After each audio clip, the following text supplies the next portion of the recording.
इसके बाद अब यहाँ पर ये स्टार्ट करेंगे हेलिकोबैक्टर पाइलोरी एच पाइलोरी जो है, इसके अंदर सिंपल हमने वहाँ पे ये पहले से देख रखा है एल्गोरिदम के अंदर। जो ग्राम नेगेटिव थे यहाँ पर रॉड्स, उसके अंदर जब हमने वहाँ पे इसको डिवाइड किया था ये कर्व्ड रॉड्स के अंदर, तो वहाँ पर हमने देखा था ये जो कर्व्ड रॉड्स थी ये आपकी थी ऑक्सीडेज पॉजिटिव। और उसके बाद हमने क्या किया था, इसको वहाँ पे डिवाइड किया था, और जो यहाँ पर थे यूरिएज पॉजिटिव, उसके अंदर हमने वहाँ पे देखा एक ही ऑर्गेनिज्म जो कौन सा था यहाँ पर ये एच पाइलोरी। तो ये सिंपल होगा, ये आपका यूरिएज पॉजिटिव होगा, ऑक्सीडेज पॉजिटिव होगा, और उसके बाद ये ग्राम नेगेटिव होगा। इसके साथ साथ आपने याद रखना है इसके अंदर आपको ये कैटलेज पॉजिटिव भी मिलेगा। दो पॉजिटिव हमने यहाँ पर ये पहले से देख रखे हैं, तीसरा पॉजिटिव यहाँ पर ये कैटलेज पॉजिटिव। इसमें आपने याद रखना है इसके अंदर सिर्फ और सिर्फ एक नेगेटिविटी है कि ये आपका ये जो है ना ये ग्राम नेगेटिव है, बाकी इसके अंदर आपको ये जो है ना ये पॉजिटिविटी मिल रही है। यहाँ पर ये कैटलेज पॉजिटिव है, ऑक्सीडेज पॉजिटिव है, उसके बाद यहाँ पर ये यूरिएज पॉजिटिव है, ये कर्व्ड है, उसके बाद यहाँ पर ये फ्लैजिलेटेड है, ये आपका मोटाइल होता है, कर्व्ड रॉड है, और उसके बाद यहाँ पर ये फ्लैजेलाज होंगे जिसकी वजह से यहाँ पर ये जो बैक्टीरिया होगा ना ये आपका मूव कर रहा होगा। अच्छा, इसके अंदर हमने वहाँ पर ये पहले से देख रखा है, मैंने आपको ये बताया था, ये जो पेशेंट है ना एच पाइलोरी वाले, उसके अंदर क्या होता है, ये जो एच पाइलोरी है तो ये उसका वहाँ पे जो होता है ना ये उसका जो स्टमक है, स्टमक में भी कौन सा पोर्शन वहाँ पर जो एंट्रम वाला पोर्शन होता है वहाँ पर ये जाकर वहाँ पर डिजाइड कर रहा होता है, कॉलोनीज बना रहा होता है। और जो पेशेंट है उसके अंदर वहाँ पर ये गैस्ट्राइटिस और उसके बाद जो पेप्टिक अल्सर डिजीज है वो ये आपका एच पाइलोरी करवा रहा होता है। अब इसमें आपने देखना है कि ये जो एच पाइलोरी है, ये एच पाइलोरी जो है ना ये गैस्ट्राइटिस और ये peptic ulcer disease, peptic ulcer disease में मैंने आपको बताया था यहाँ पर दो होती हैं, एक होती है यहाँ पर ये जो है ना ये आपका होता है यहाँ पर ये गैस्ट्रिक अल्सर, और दूसरा होता है यहाँ पर ये डॉर्डिनल अल्सर। अच्छा, इसके अंदर हमने वहाँ पे देख रखा है ये जो गैस्ट्रिक अल्सर हैं इसके केस में जो पेशेंट्स हैं 70% ऑफ द टाइम जो यहाँ पर ये इन्फेक्शन है वो एच पाइलोरी करवा रही होती है, गैस्ट्रिक अल्सर। और डॉर्डिनल अल्सर के अंदर हमने वहाँ पे देखा था ये जो 90% होते हैं ना यहाँ पर ये डॉर्डिनल अल्सर ये आपको होते हैं because of H pylori, chronic H pylori infection. तो ये सिंपल हो गया, इसके अंदर आपने वहाँ पे देखना है कि यहाँ पर ये पेप्टिक अल्सर डिजीज करवाएगा, स्पेशली यहाँ पर ये डॉर्डिनल, क्योंकि ये 90% टाइम आपको वहाँ पे ये एच पाइलोरी इन्फेक्शन वगैरह मिल रही होती हैं। तो ये आपका जो पेशेंट उसके वहाँ पे ये करवा रहा होगा। अब ये आपका एंट्रोम के अंदर होगा वहाँ पर ये गैस्ट्राइटिस, उसके बाद यहाँ पर ये पेप्टिक अल्सर डिजीज वगैरह करवा रहा होता है। और इसमें यहाँ पर ये जो रिस्क फैक्टर्स है, risk factor for peptic ulcer disease, gastric adenocarcinoma and malt lymphoma. Malt lymphoma simple क्या है, जो पेशेंट है जब उसके वहाँ पे होता है ना ये क्रोनिक एच पाइलोरी इन्फेक्शन, तो ये जो आपका होता है ना यहाँ पर ये जो स्टमक है, ये आपका जो है ना यहाँ पर ये जो स्टमक है सॉरी, उसके अंदर क्या होता है यहाँ पर ये एक ना ये रेयर टाइप ऑफ कैंसर है जो आपका होता है because of chronic H pylori infection, जिसको हम क्या कहते हैं यहाँ पर ये माल्ट लिम्फोमा। और इस केस में आपने याद रखना है जब आप जो पेशेंट है उसके अंदर वहाँ पर ना ये आप एच पाइलोरी को ट्रीट करना शुरू कर देंगे तो ये जो लिम्फोमा होगा ये भी आपको वहाँ पर ना ये रिग्रेस करना शुरू कर देगा।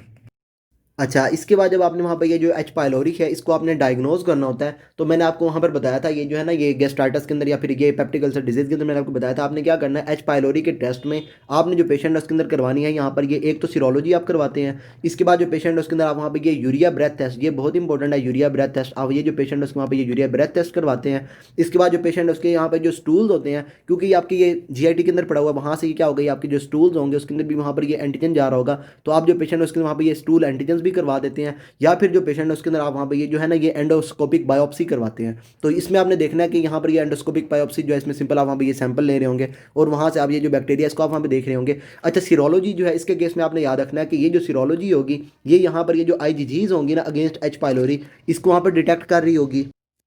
और इसके केस में आपने याद रखना है कि अगर जो पेशेंट है उसके अंदर वहाँ पर ये क्रोनिक चली गई, मतलब आपका जो पेशेंट है जब उसके वहाँ पर ये कोई भी पहले से ना ये कोई भी प्रीवियस उसके अंदर वहाँ पर ये एच पाइलोरी इन्फेक्शन है तो उसमें भी यहाँ पर ये जो आईजीजीज हैं ये आपके पहले से प्रोड्यूस्ड होंगे, तो यहाँ पर ये जो सीरोलॉजी होगी ये आपकी अगर प्रीवियस इन्फेक्शन होगी तो उसके केस में भी जो पेशेंट है उसके वहाँ पर ये आईजीजीज पॉजिटिव आ जाएंगे। इसमें आपने याद रखना है कि ये आपकी हाईली स्पेसिफिक है, हाईली सेंसिटिव है, लेकिन ये डिफ्रेंशिएट नहीं करती कि जो पेशेंट है उसके वहाँ पर ये जो अभी एक्टिव है या फिर जो पेशेंट है उसके वहाँ पर ये कोई भी प्रीवियस इन्फेक्शन है। तो ये सीरोलॉजी होगी। सीरोलॉजी के बाद यहाँ पर ये यूरिया ब्रेथ टेस्ट।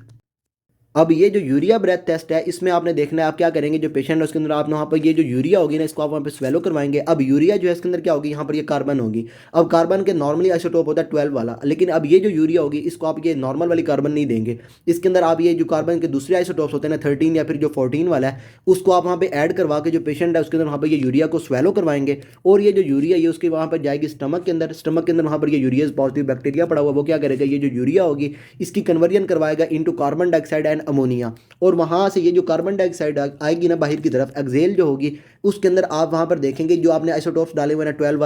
वाला तो नॉर्मली है सॉरी, आप यहाँ पर 13 या फिर जो 14 वाला होगा ना उसको आप वहाँ पे देख रहे होंगे। अगर तो यहाँ पर ये कार्बन डाइऑक्साइड के अंदर आपको ये जो दूसरे आइसोटोप्स हैं ये आपको वहाँ पे नजर आ गए तो इसका मतलब ये है कि जो पेशेंट है उसके अंदर वहाँ पर ये कोई भी यूरियाज पॉजिटिव बैक्टीरिया पड़ा हुआ है उसके स्टमक के अंदर, जो यहाँ पर ये जो कार्बन डाइऑक्साइड है ना ये जो यूरिया सॉरी उसके वहाँ पर ये अमोनिया और ये जो कार्बन डाइऑक्साइड है ना इसके अंदर वहाँ पर इसको ना ये इंक्रीज ये जो है ना ये बाहर एक्सेल करवा रहा है उसके वहाँ पे एक्सेल एयर के अंदर आपको वहाँ पे नजर आ रही है। तो ये आपने देखना है कि यहाँ पर ये यूरियाज पॉजिटिव इसमें आप वहाँ पे जो है ना ये यूरिया ब्रेथ टेस्ट में आप जो पेशेंट है उसके अंदर वहाँ पे यूरिया को स्वेलो करवाएंगे, वहाँ पर ये यूरिया पॉजिटिव क्या करेगा, कार्बन डाइऑक्साइड को प्रोड्यूस करवाएगा 13 या फिर जो 14 वाली है इसको आप वहाँ पे देखेंगे और वहाँ से यूरिया पॉजिटिव आपको पता चल जाएगा।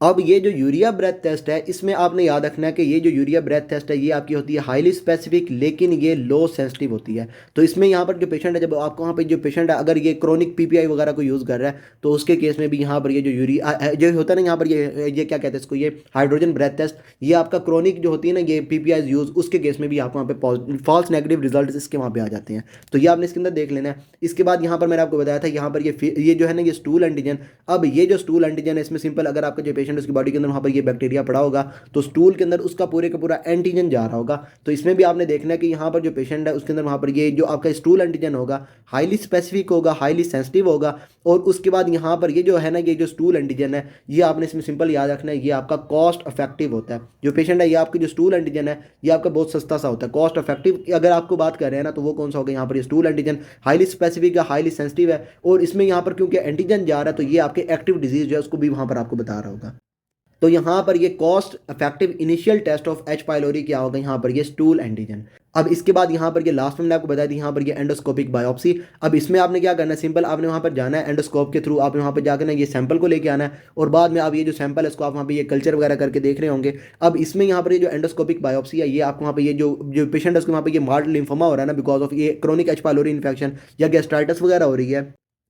तो ये जो एंडोस्कोपिक बायोप्सी होगी आपको वहाँ पर ये भी सारा दिखा देगी। अच्छा, इसके बाद यहाँ पर ये एडिनोकार्सिनोमा वगैरह भी हो रहा है तो वो भी आपको वहाँ पे ना ये जो एंडोस्कोपिक बायोप्सी है ये आपको वहाँ पे ये सारे बता देगी। अब इसमें भी आपने देखना है ये जो है ना यहाँ पर ये एंडोस्कोपिक बायोप्सी, इसके बारे में आपने यहाँ पर याद रखना है कि ये जो है ना ये गोल्ड स्टैंडर्ड है एच पाइलोरी को डायग्नोज करने के लिए। गोल्ड स्टैंडर्ड क्या है, यहाँ पर ये एंडोस्कोपिक बायोप्सी। और उसके बाद यहाँ पर ये जो है ना ये जो एंडोस्कोपिक बायोप्सी है ये आपका इन्वेजिव प्रोसीजर है।